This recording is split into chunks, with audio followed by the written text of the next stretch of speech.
Jadi jangan kemudian dikerangkai, nggak mungkin waktunya nggak mencukupi, nggak. Ya, waktunya mencukupi.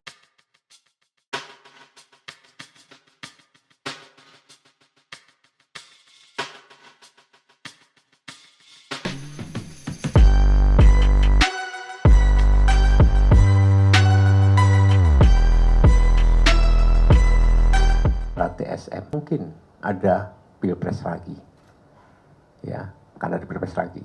Karena misalnya kalau pasangan 02 didiskualifikasi, berarti kan pilpres lagi, ya kan? Entah yang didiskualifikasi itu Mas Gibrannya atau dua-duanya. Kenapa? Karena tadi pelantikan presiden itu 20 Oktober dan pilpres ini memang didesain untuk 2 kali putaran, 2 putaran sejak awal. Ya, jadi jangan kemudian dikerangkai, nggak mungkin waktunya nggak mencukupi, nggak. Ya, waktunya mencukupi karena apa? Ketika undang-undang itu dibahas, memang didesain untuk 2 putaran.